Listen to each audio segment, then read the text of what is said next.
सच बताइए, कितनी बार आपने फैसला किया कि अब मैं गलत काम नहीं करूँगा, अब नमाज नहीं छोड़ूंगा, अब फोन स्क्रॉल नहीं करेंगे, और कुछ दिन बाद वही रूटीन, फिर वही हाथ, फिर वही गिल्ट। ये जो अंदर की वॉइस है जो आपको गलत काम करने को कहती है, जो नमाज से रोकती है, जो हर अच्छे काम में आलस डालती है, उसका नाम नफ्स है। लेकिन आज मैं आपको एक ऐसा 7 स्टेप फॉर्मूला देने वाली हूँ जो कुरान और हदीस से डायरेक्टली आता है, और लास्ट में एक 7 डे चैलेंज भी दूंगी, जिसे फॉलो करने के बाद आपका नफ्स आपका गुलाम बनेगा, मालिक नहीं। और स्टेप नंबर 4 इतना पावरफुल है कि आप सल्लल्लाहु अलैहि वसल्लम ने इसे ढाल कहा है, नफ्स के खिलाफ ढाल। Now listen carefully. पॉइंट 1, नफ्स को पहचानिए।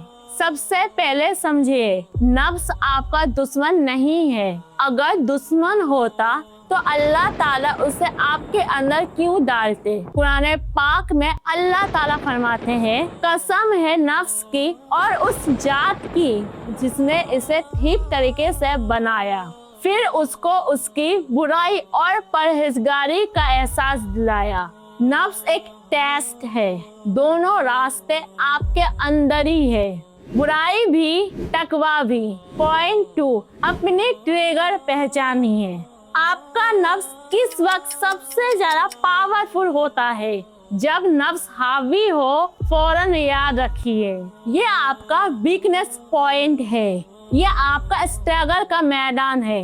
अब तक आपने अपना दुश्मन पहचान लिया, अब सवाल ये है, इनको हराएंगे कैसे? अगले 2 स्टेप आपकी जिंदगी बदल देगी। पॉइंट 3, मुराकाबा। तीसरा स्टेप जो सबसे ज्यादा अंडररेटेड है, मुराकाबा, मतलब अपने आप से हिसाब लेना। हर रात सोने से पहले 5 मिनट अपने आप से पूछिए, आज मेरे नफ्स की कितनी बातें मानी, कितनी बार उसे रोका। ये 5 मिनट इन्वेस्ट है जो आपकी पूरी जिंदगी बदल देगी। पॉइंट 4, रोजा। चौथा स्टेप, रोजा। सिर्फ रमजान का नहीं, मंडे थर्सडे के रोजे, आयामे बीज के रोजे। आप सल्लल्लाहु अलैहि वसल्लम फरमाते हैं, रोजा ढाल है। जब भूख लगती है, नफ्स कमजोर पड़ता है। जब नफ्स कमजोर पड़ता है, तब आप स्ट्रॉन्ग होते हैं। ये इतना सिंपल है। हफ्ते में सिर्फ 2 रोजे, मंडे एंड थर्सडे। अब तक के 4 स्टेप फॉलो करेंगे तो 60% काम हो जाएगा, लेकिन बाकी के 3 स्टेप के बिना सब बेकार। पॉइंट 5, सहावा का फॉर्मूला। नफ्स ने आपसे कोई गलती करवा ली, गुनाह हो गया, फौरन एक नेकी करिए, फौरन वजू करिए, 2 रकात नफिल नमाज पढ़िए, कुछ सदका दीजिए। कुरान पाक में अल्लाह ताला फरमाते हैं, बेशक नेकियां बुराई को मिटा देती है, नफ्स को हराए नेकी से। पॉइंट 6, दुआ।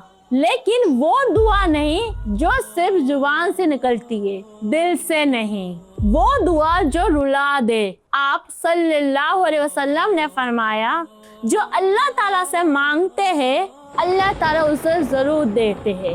और मैं आपको एक खास दुआ बताती हूँ, इसे याद कर लीजिए और हर नमाज के बाद पढ़िए। अल्लाहुम्मा आती नफ्सी तकवा व ज़कीहा अंता खैरुम मन ज़क्का अंता वलिहा व मौलाहा। तर्जुमा, ये अल्लाह मेरे नफ्स को तकवा दे और उसे पाक कर, तू ही बेहतरीन पाक करने वाला है, तू ही उसका वली और मौला है। पॉइंट 7, संगत बदलिए। आप अकेले नफ्स को नहीं हरा सकते, आपको उन लोगों के पास रहना होगा जो नफ्स को हरा चुके हैं, चाहे वो जिंदा हो या उनकी किताबें। अब सुनिए, आपको मैं एक चैलेंज देता हूँ, इन 7 में से एक स्टेप चूज करिए। जो आपको सबसे इजी लगे और अगले 7 दिन उस पर अमल करिए।